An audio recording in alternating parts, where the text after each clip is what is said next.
Alors, quand on lève les yeux vers le ciel la nuit, on a cette impression de voir l'univers dans son ensemble. Mais la vérité, c'est que tout ce qu'on peut voir, chaque étoile, chaque galaxie, chaque planète, ce n'est qu'une infime fraction de ce qui existe vraiment. La majeure partie de l'univers reste en fait un profond mystère. Pour essayer de percer ce mystère, il faut se poser une question toute simple, mais fondamentale. Nos galaxies, elles tournent à des vitesses folles. Alors, qu'est-ce qui les empêche de se disloquer, de s'éparpiller façon puzzle dans le vide intersidéral? La réponse, on va le voir, nous lance dans une véritable enquête cosmique. Bon, c'est parti. Plongeons dans le vif du sujet. Notre histoire ne commence pas avec des télescopes spatiaux dernier cri, non, mais dans les années 30, avec un astronome qui a remarqué que quelque chose clochait sérieusement dans la façon dont notre propre galaxie bougeait. Et voici le premier détective de notre histoire, l'astronome néerlandais Jan Oort. En 1932, alors qu'il étudie la Voie lactée, il tombe sur une pièce du puzzle qui ne colle juste pas avec le reste. Les étoiles, elles ne se comportaient pas du tout comme elles auraient dû. Et voilà le cœur du problème découvert par Oort. D'un côté, on estime la masse d'une étoile en regardant sa luminosité. Plus elle brille, plus elle est massive, logique. De l'autre, on mesure sa vitesse avec l'effet Doppler, un peu comme le son d'une ambulance qui change quand elle passe à côté de nous. Le souci, c'est qu'en comparant les deux, Oort a trouvé une contradiction flagrante. La masse qu'on pouvait voir ne créait pas assez de gravité pour retenir ces étoiles qui filaient à toute allure. Donc, pour résumer, c'est ça le point crucial. D'après les calculs basés sur la matière visible, ces étoiles allaient tellement vite qu'elles auraient dû être éjectées de la galaxie depuis belle lurette. Il manquait clairement quelque chose pour les retenir, une sorte de colle gravitationnel. Le mystère était officiellement posé. On avance d'un cran. Le mystère prend de l'ampleur. On ne regarde plus seulement notre galaxie, mais des structures bien plus vastes. Et là, le problème de la masse manquante devient carrément impossible à ignorer. C'est aussi à ce moment-là que notre coupable invisible va enfin recevoir un nom. À peine un an après Ornar, en 1933, un autre astronome, Fritz Zwicky, décide de voir les choses en grand.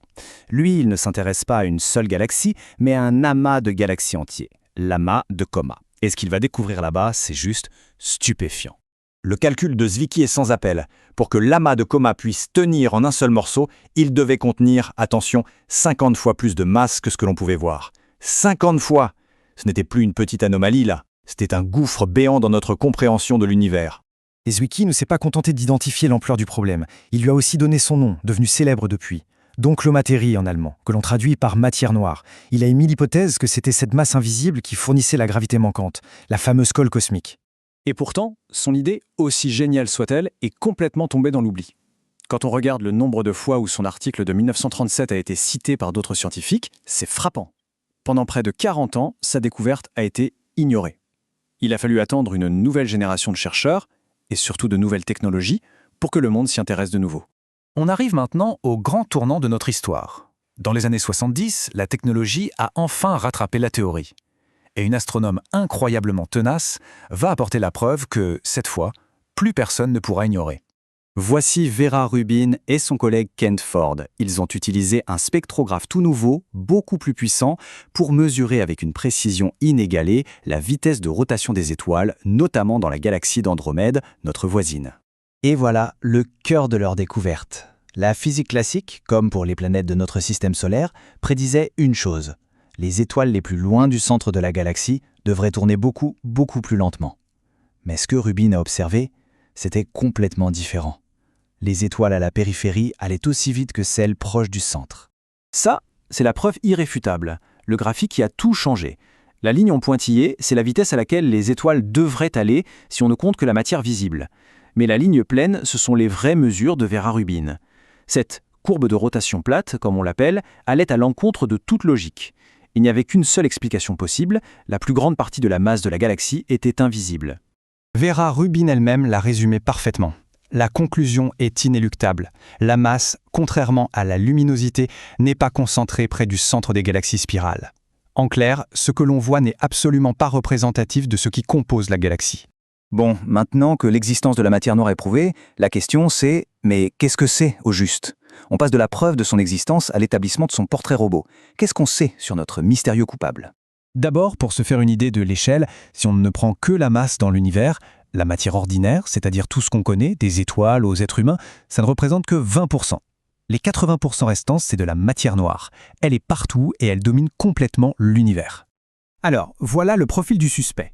Premièrement, elle est noire, ça veut dire qu'elle n'émet pas de lumière, n'en absorbe pas et qu'elle est électriquement neutre. Elle est stable, on sait qu'elle interagit avec la gravité, c'est comme ça qu'on l'a repérée. On pense aussi qu'elle interagit via ce qu'on appelle la force faible, mais alors de façon extrêmement rare. Et surtout, ça doit être une particule entièrement nouvelle qui ne figure pas dans notre catalogue actuel des particules, le fameux modèle standard de la physique. Et tout ça nous amène à la dernière partie de notre enquête, la chasse est ouverte. Aujourd'hui, aux quatre coins du monde, des milliers de scientifiques tentent de capturer, de détecter enfin cette particule insaisissable. Cette grande traque se déroule sur 3 fronts. Il y a la détection directe, où l'on espère qu'une particule de matière noire vienne percuter un détecteur. Il y a la détection indirecte, où l'on cherche les débris de particules de matière noire qui se seraient anéanties. Et enfin, il y a la production en collisionneur, où l'on essaye carrément d'en créer en laboratoire.